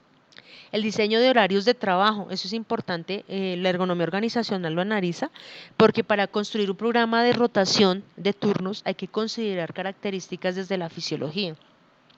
Según la Organización Mundial de la Salud, la Organización Internacional del Trabajo, la OIT, dice que se deben establecer rotación de turnos en términos del sentido de las manecillas del reloj. Es decir, que si vamos a rotar, una persona debe pasar primero por el turno de 6-2 para luego poder pasar de 2 a 10 y finalmente de 10 a 6. O si la persona inicia con un turno de 10 a 6, debería pasar luego al turno de 6-2. ¿Por qué? Porque aquí hay una afectación en el ciclo circadiano, es decir, en la regulación del sueño versus la vigilia.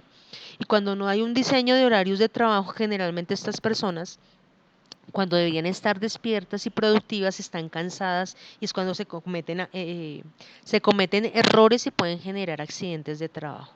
Entonces son elementos importantes que analiza la ergonomía organizacional. La importancia del trabajo en equipo y en grupo es diferente cuando tengo líderes, o sea, personas trabajando de manera colectiva para el bien común, o sea, para lograr un objetivo, cuando tengo un equipo de trabajo, cada uno trabajando por un objetivo individual. Entonces es importante analizar esto porque esto puede tener impacto en el tema organizacional. Les pongo un ejemplo un poco más puntual aquí. El sector de salud en términos de las auxiliares de enfermería. Las auxiliares de enfermería son personas que generan colectivos muy cerrados, ¿sí? Las famosísimas roscas. Cuando un auxiliar de enfermería por alguna razón cambia de turno y generalmente no es del agrado, puede no ser del agrado del colectivo, o sea, del grupo en el cual cambia el turno, pues no le ayudan en el desarrollo de la actividad. Y si tiene que dejar pacientes bañados porque está en el turno de la noche y debe dejar pacientes bañados, esta persona no va a tener el apoyo del equipo y por ende si manipula una persona, porque recuerden que eso es manipulación de carga, manipula a esa persona, se puede estar lesionando precisamente porque hay una afectación en el trabajo en equipo. Entonces son elementos que hay que comprender frente a la importancia de incentivar trabajo en equipo y en grupo e identificar fallas en esto y esto se analiza desde la ergonomía organizacional. Por el contrario, la ergonomía participativa es una estrategia que se fundamentó o que tuvo sus orígenes en identificación de factores de riesgo desde el mismo trabajador, es decir, que el trabajador hiciera parte del reporte de condiciones que estuviesen afectando su trabajo y generando enfermedad osteomuscular.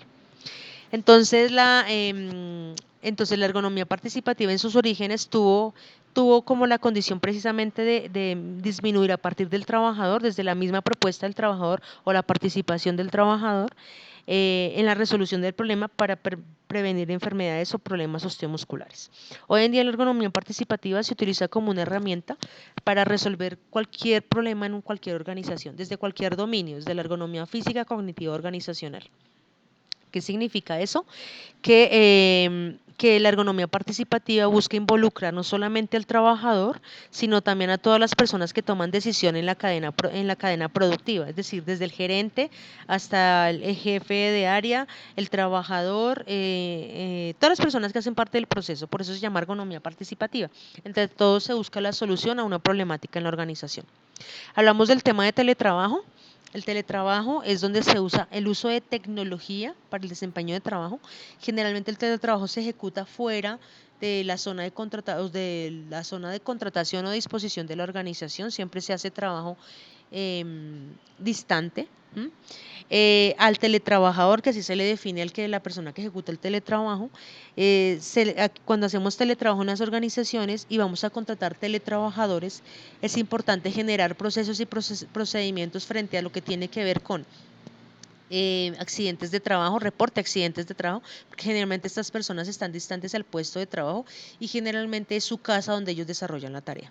El tema de la importancia de seguimiento a pausas activas inteligentes, porque ahí también se deben fomentar todas las estrategias de prevención y promoción en el teletrabajo, y así como el tema de seguridad, el uso de extintor en el puesto de trabajo, el diseño de puesto de trabajo ideal para teletrabajadores, todo eso tiene que ver con la ergonomía organizacional.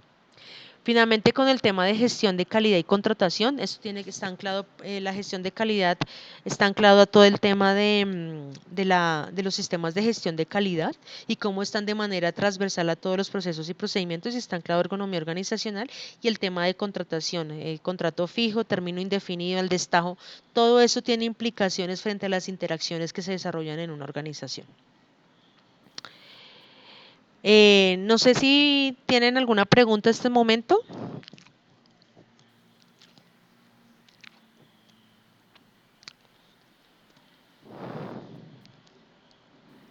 Listo, Daniela me dice que no. Sandra tampoco, Karen tampoco. Caterina no, Amparo tampoco, Mayra tampoco. Claudia me dice que tampoco. Espero que no haya sido aburrida la clase, honestamente, y por eso es que haya sido tan dinámica, que todo haya sido tan claro. Espero que haya sido así. Y no que las preguntas es porque no está, profe, muy aburrido. Espero que les haya gustado lo que les conté. Bueno, espero que les haya gustado. En la siguiente les estaré contando cosas también muy interesantes. Les traigo casitos y ejemplos para un poco más llevarlo a la aplicabilidad sobre lo que es la ergonomía. Entonces,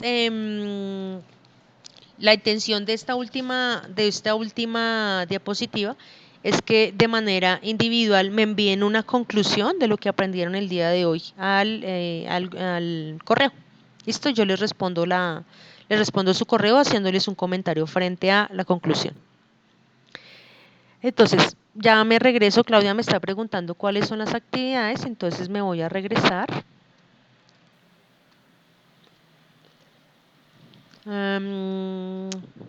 Perdón, entro aquí, ya les comparto mi pantalla y les muestro cuáles son las tareas, cuál es la tarea.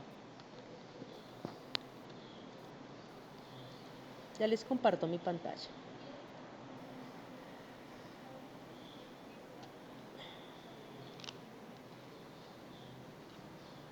Permítanme un segundo, busco la tarea.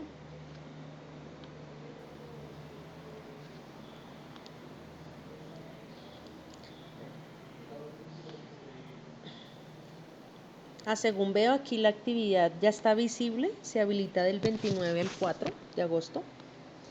Ya les comparto mi pantalla para que tengan claro.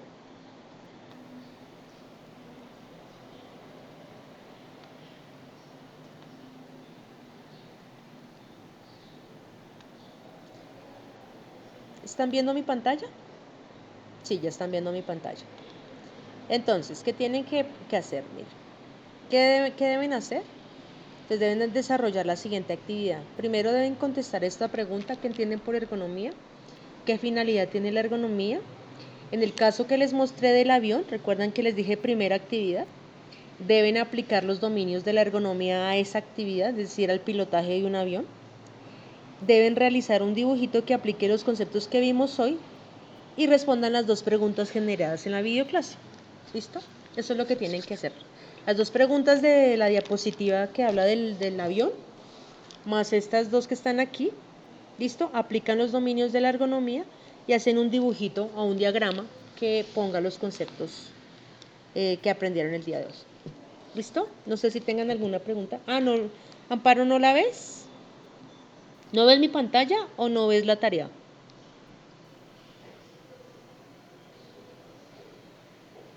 ¿No ves? Mayra, sí, es un documento en Word. Es un Word. No ves mi pantalla. Pero ¿por qué no ves mi pantalla? Ya está compartida. Tus compañeros sí la ven. Me paso. ¿Ahora sí la ves, Amparo? Estoy mostrando en este momento ¿Qué hay que hacer en la tarea?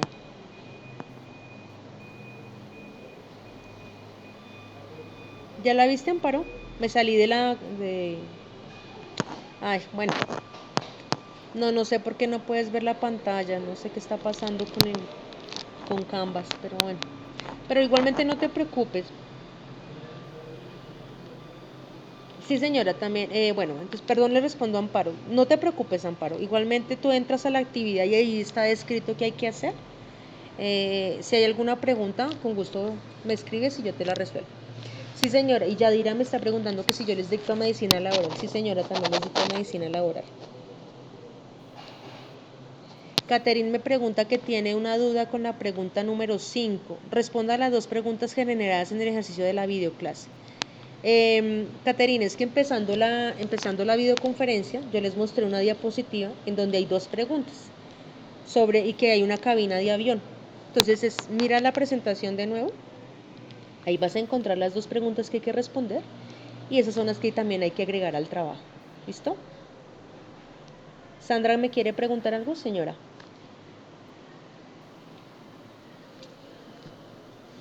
Bueno, de pronto está bloqueado es porque se habilita hasta el 29, ¿sí? Pero ya está visible, o sea, el 29 ya pueden ustedes acceder al ejercicio porque pues es la fecha de presentación, ¿ok?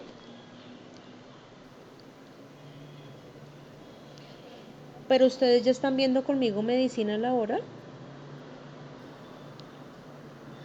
porque ustedes se supone que va simultáneo. Sandra, sí señora, hay plazo hasta el 4 de agosto. La videoconferencia ahorita cuando yo cierre aquí va a quedar disponible, se demora más o menos una hora, entonces van a poder verla de nuevo, Claudia. Entonces en una horita yo creo que ya está disponible. Yo cierro la conferencia y ya queda grabada y la pueden acceder por ahí en una hora.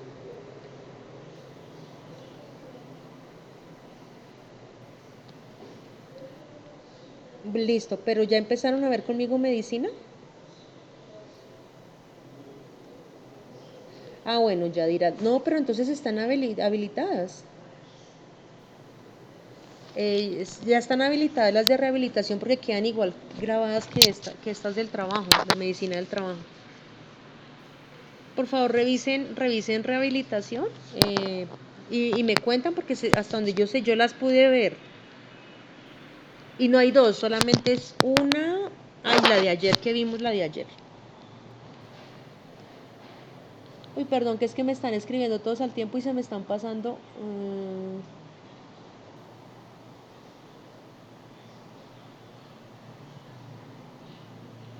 Karen, por favor, si no han podido tener acceso a la plataforma, por favor le escriben a la coordinadora para que ella los incluya, les ayude, porque realmente ese tema no lo puedo gestionar yo, tienen que gestionarlo con ella. Bueno, Mayra, no te preocupes, igualmente las fechas se corrieron para los que están en ese momento hasta ahora anclándose con medicina laboral, solamente se han generado 2 videoconferencias y las fechas de entrega se corrieron, solamente es que vean las videoconferencias y apliquen los ejercicios.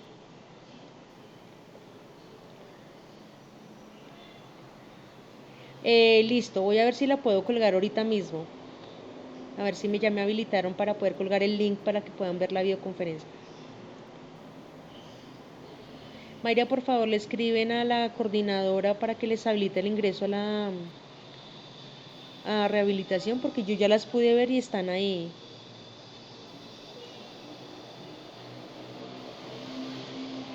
Amparo me dice que sí la vieron. No se preocupen que ya se hizo ajuste en rehabilitación, ya se hizo. Por favor, María Fernanda, le escribes a la coordinadora porque debe ser que hay un tema que por lo cual no pueden entrar.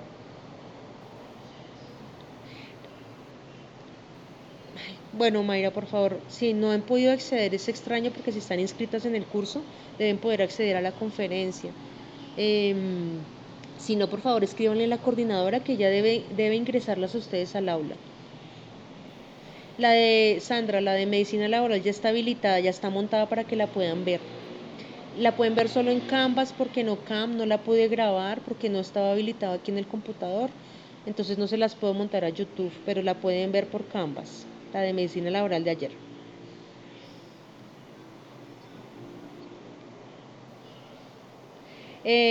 Por favor insistan, María Fernanda, María Tatiana, por favor insistan, Claudia. Sigan insistiendo porque ese tema sí solamente lo pueden manejar los que coordinan virtual.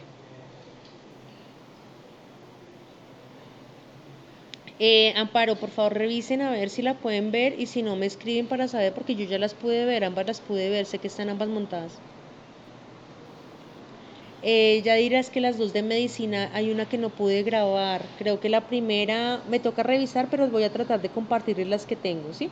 Pero la segunda creo que no la pude grabar. La de ayer no la pude grabar, la de medicina laboral, porque no tenía OCAM.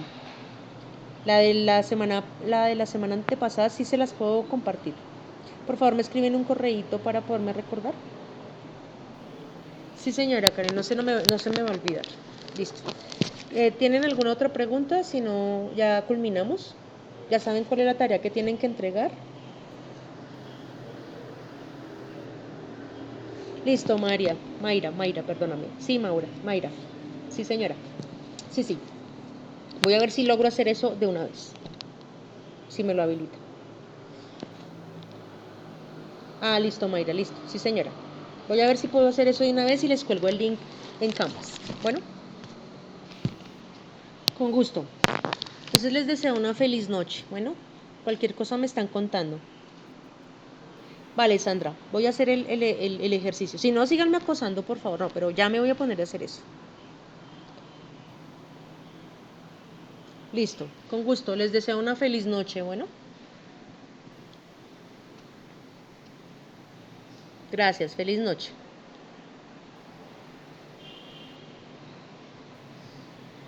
Con gusto. Feliz noche. Gracias. Feliz noche para todos.